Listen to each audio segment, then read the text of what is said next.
Hello students, welcome to my class. आज हम लोग चैप्टर नंबर 26 शुरू करने जा रहे हैं,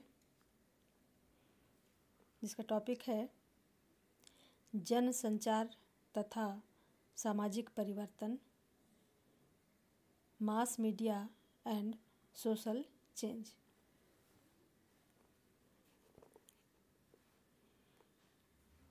जन संचार के सबसे महत्वपूर्ण आधार अर्थात प्रेस अथवा मीडिया को प्रजातंत्र का चौथा स्तंभ कहा जाता है। वास्तव में विधायिका, न्यायपालिका तथा कार्यपालिका के बाद जनसंचार ही वह महत्वपूर्ण आधार है जिसके द्वारा सरकार और जनता के बीच एक कड़ी का कार्य किया जाता है।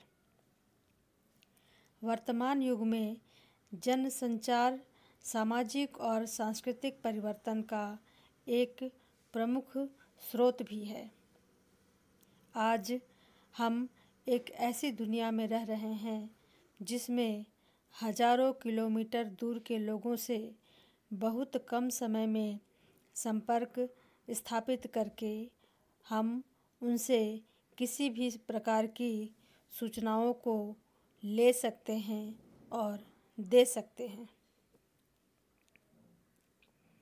यहाँ तक कि लिखित दस्तावेज़ों को व्हाट्सएप और इंटरनेट के द्वारा कुछ ही क्षणों में हजारों किलोमीटर दूर से प्राप्त किया जा सकता है। यह एक ऐसी दशा है जो हमें कल्पना और स्वप्न की तरह लगती है। संचार के क्षेत्र में आज जितनी तेज़ी से प्रगति हुई है उसी को हम संचार क्रांति कहते हैं और सूचना क्रांति कहते हैं। सच तो यह है कि आज एक सामान्य व्यक्ति की ज़िंदगी के साथ मोबाइल, टेलीविज़न और कंप्यूटर एक दूसरे से इस तरह घुल मिल गए हैं कि कुछ समय पहले तक इसकी कल्पना भी नहीं की जा सकती थी।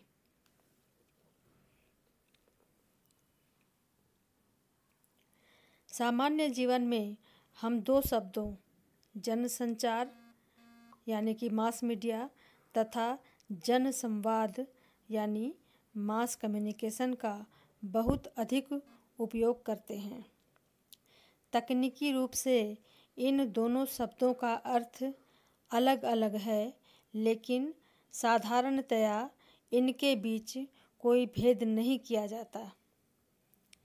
जनसंवाद या मास कम्युनिकेशन एक ऐसी प्रक्रिया है जिसके द्वारा कोई सूचना दूर दूर के लोगों तक पहुंचाई जाती है तथा दूसरे लोगों से तरह तरह की सूचनाएं प्राप्त की जाती है।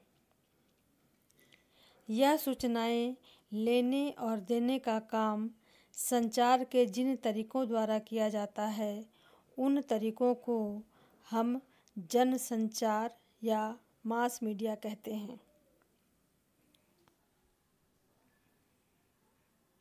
इसका अर्थ है कि टेलीविज़न, रेडियो, समाचार पत्र, मोबाइल चैट ग्रुप, सिनेमा और दूर संचार जनसंचार के विभिन्न साधन हैं। तो ये हमारी एक सामान्य जानकारी हुई जनसंचार मास मीडिया के बारे में। और हम देखें कि इसका अर्थ क्या है, किस तरीके समाजशास्त्री दृष्टिकोण से जनसंचार के अर्थ को समझा जाता है या मीनिंग ऑफ मास मीडिया क्या है, ये हम देख लेते हैं।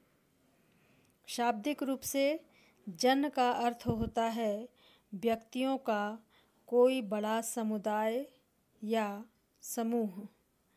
संचार का अर्थ एक विशेष बात या अर्थ को दूसरे व्यक्तियों तक उसी रूप में पहुंचाना या संप्रेषित करना होता है।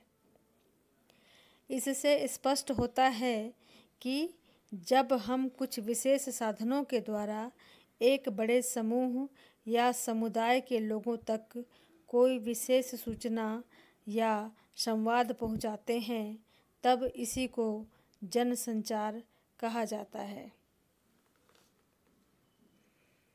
तो इसके लिए बहुत से समाजशास्त्रियों ने परिभाषाएं भी दी हैं।